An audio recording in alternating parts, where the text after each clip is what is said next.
Our Nick Perot caught up with Lansing Police Chief Mike Yankowski about changes coming this year to help curb the violence in the capital city. Nick?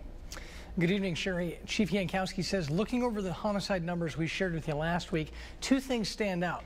Of the 10, 5 were domestic related and little had to do with youth violence. A plus for police. For those wondering when the yellow tape and flashing lights will go away for violent crime, Police Chief Mike Yankowski is optimistic that time is now. With our federal, state, county, local partners, we reduced that street-level homicides to 3.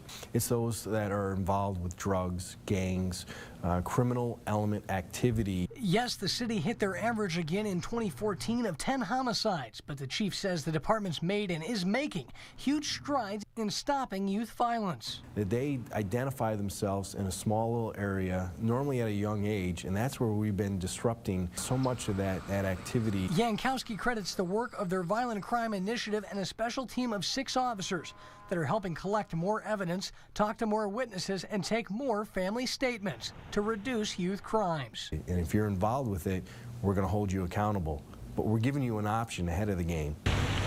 New in 2015, Yankowski says officers will do house visits and calls to people of interest, giving them a final chance to come clean before charges. And we caught up with community advocate Rena Risper, who says she applauds the effort by Chief Yankowski and the department in 2015 to curb youth violence, saying it's a measure that proves they're being more proactive rather than reactive. So even if the numbers were to stay the same, at least we're trying a new way of getting people to understand that they are being watched. And send the message that picking up a gun is not the answer. We have so many unsolved cases. Why not go back and ask some of the retired police officers if they would like to start some type of team? A team to help current law enforcement remind youth gun violence will not be tolerated.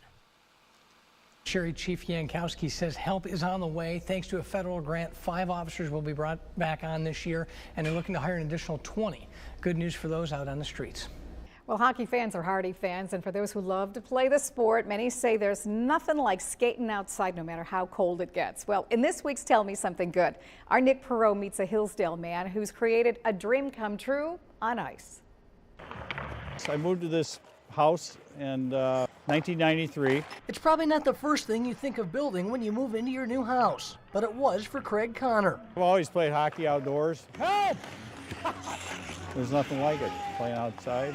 That's right, you're seeing it for yourself. An official size hockey rink. I'm not up yet, go ahead.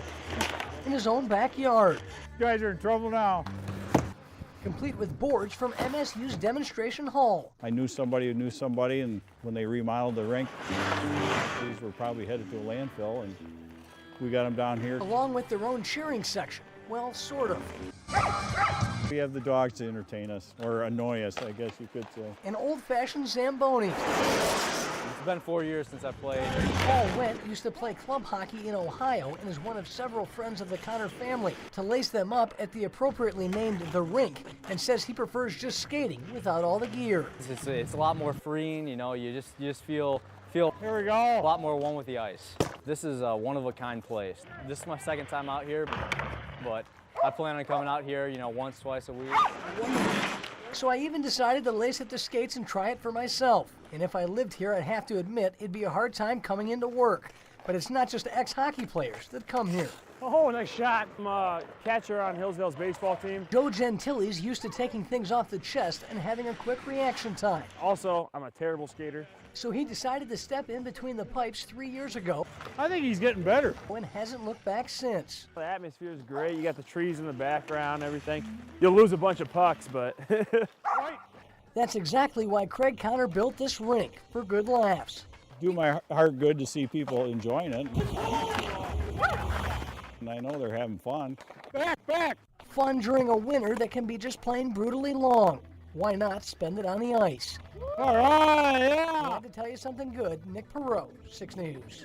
Perot took a look at the numbers for us, and Nick, will some of that money be used in mid-Michigan? Well, Jane, that's right. In fact, it will. Out of that $67 million that's going to be spread across 325 housing and service programs, roughly $2.6 million will be used right here in Ingham County. And I caught up with one mom who knows firsthand the experience of how valuable homeless programs and groups can be. Hello. You're not having it because you're hungry. Fortunately, eating is all that Mother Amber Jones has to worry about now. I thought the house thing was kind of like a permanent situation, and then it turned out not to be. 5 weeks ago, Amber learned she'd need to find a new place to stay when she says her rent was set at a new price she couldn't afford. Look, are we happy? Just days after giving birth to her daughter, Destiny. I had used the Volunteers for America Hotel program, and then after that ran out, I was just staying with friends and family, and then all those options ran out. This is for Eaton Rapids, isn't it? Luckily, with the help of Mike Carl, the Homeless Angels, and the community, she'll be put up in a hotel at least until February 8th. It went from being depressed and, freaking out to happy and comfortable again. And news that Michigan is receiving some $67 million, $2 million in Ingham County in federal dollars to help those on the streets has Jones excited. I feel tremendously blessed from the community and from Mike and the Homeless Angels. And now knowing that the state of Michigan is actually going to do something about the homeless matter, it's just a miracle. A miracle and effort that Mike Carl continues to fight in Lansing. Putting them in the hotel gives them an opportunity to get back on their feet, not just get warm, but it also gets them a little stabilization. And the longer that we're able to keep them here, the more they can progress. Progress through programs that Carl says many probably don't know exist. And Jones hopes this money will help keep others like her struggling off the streets and find permanent housing for those who now call them their home.